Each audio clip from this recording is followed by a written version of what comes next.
class 8. Today's topic of discussion is second chapter in your physics book. The second chapter is going to be discussed physical quantities and measurement. Now, as you know, physical quantities are those which can be measured.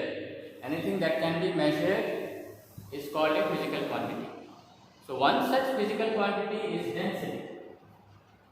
Density is given in your book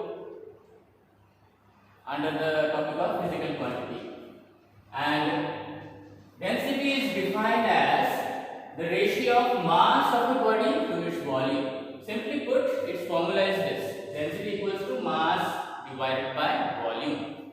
If you know its mass, if you know the mass of your body, and if you know how much space or volume it occupies, then you can calculate density by this particular formula. Density equals to mass by volume.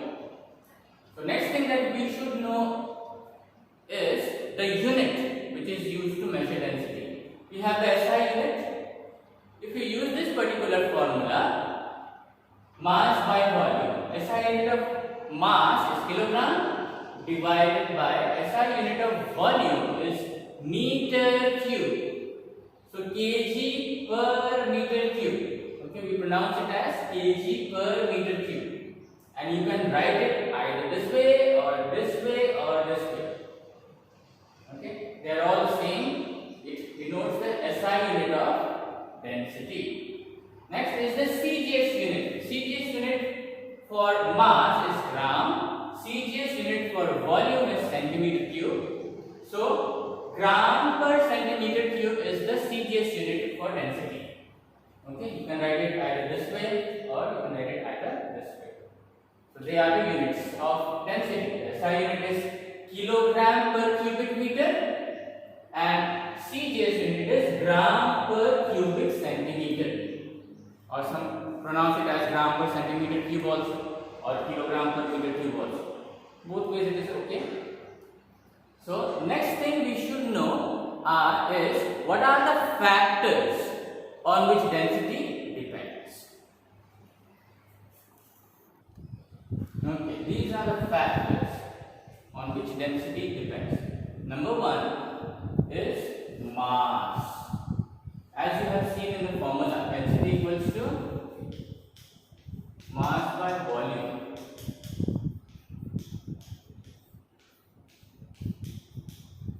Density is equals to mass by volume. So the two factors on which density depends are mass and volume. Now how density depends on mass is mentioned over here. Density is directly proportional to mass. That means if mass increases, density will also increase. Directly proportional means it has a direct relation with density. Mass has a direct relation with density, or density has a direct relation with mass. If mass increases, density also will increase. If mass decreases, density also will decrease. That is called, or that is meant by this directly proportional. Next, density depends on volume also. And how is it dependent? Density is inversely proportional to volume. Okay? Density is inversely proportional. What is the meaning of inversely proportional? It is opposite of directly proportional. Inversely proportional means if volume increases, then density decreases. It is oppositely related. If one increases, the other will decrease. So if volume increases, then density will decrease. If volume decreases, density will increase.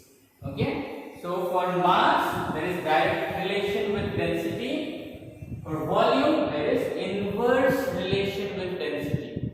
Okay, if mass increases, density also increases. If mass decreases, density decreases. As for volume, if volume increases, density decreases. And if volume decreases, density increases. Okay, these are the factors on which density depends. Okay, the next thing is we should know what is the relationship between SI and CGS units of density. We learned that SI unit of density was kg per meter cube, kilogram per cubic meter, and CGS unit was gram per cubic centimeter, and this is the relation between them. Okay, 1 gram per centimeter cube is equals to 1000 kg per meter cube. You will have to memorize this relationship because it will be needed to solve the numerical problems on density. Okay, the next topic that we should know is how to find the density of an irregular shaped body. Now, irregular shaped bodies do not have a definite shape. For example, this, or you can take the example of a stone. A stone does not have any length, breadth or height. You can't measure length, breadth and height for a particular stone. And we actually need the length, breadth and height to measure the volume.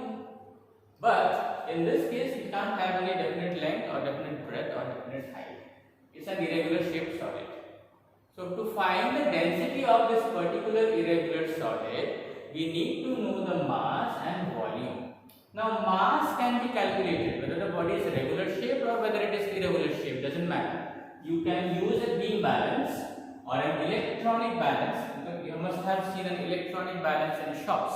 They are very common in markets nowadays.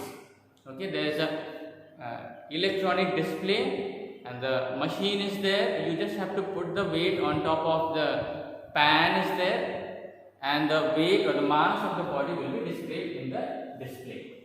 So you can use one of these, either beam balance or an electronic balance, to get the mass.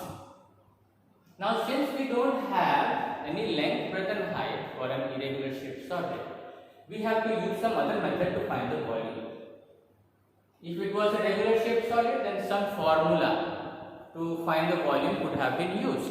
But now we can't do that. So for this purpose, to find the volume of this irregular solid, we will have to devise some other method. So this is one such method, and you have the mention of this in your book also, right over here, page 23, and here it is. The same diagram I am also using to explain to you.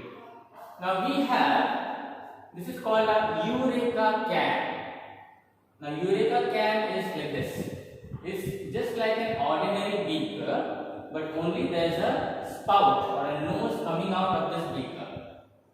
So this particular Eureka can is filled with water till this level, till the level of the nose or spout, through which if any extra water you pour, then it will be drained out.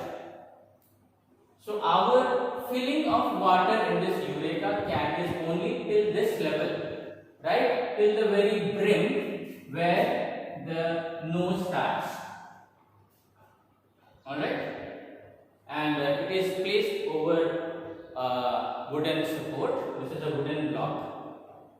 The beaker, the Eureka can is kept on top of the wooden block, and right under the nose of this Eureka can is placed a measuring cylinder. You can see scale is there. Now this scale is given to find the volume. The volume can be found out by looking at the scale. How much water is collected? Excuse me. How much water gets collected in this measuring cylinder? You can actually see the corresponding level of the marking in the scale, and that marking would be the volume. Now let us discuss how to find the volume. Now we will take this particular stone. Okay, we will take this particular stone, tie it with a thread. Okay, here is the stone, tie it with a thread, and you immerse it under the water in the Eureka can. So let me draw this for you. This is our irregular shaped body. It is tied with a thread.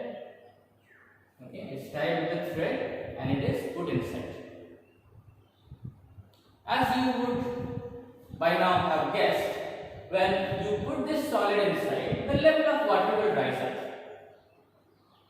And as I had mentioned, that if any further rise in the level of water will occur, then that water will flow out through this nose and it will get collected in this measuring cylinder. So the same thing will happen. As soon as I put the stone inside, this water which was till the level of the nose will now overflow, and it will now flow through this and get collected. So suppose here it gets collected. This is the level of the water that gets collected. Now with your eyes, this is your eye, position of eye. You see this particular level. Okay, this particular level, and whatever the marking will be there, it will be there in 10, 20, 30 centimeter cube, 40 centimeter cube. So whatever the level it corresponds, that will be the volume of this particular irregular shaped body. Okay. So by using this particular method, you can find the volume of this irregular shaped body. Now you know the mass, you would have known the volume by this particular experiment. Now you use the formula to find the density. Density equals to mass by volume. Okay, you use this particular formula and you will get the density of this particular irregular shaped body.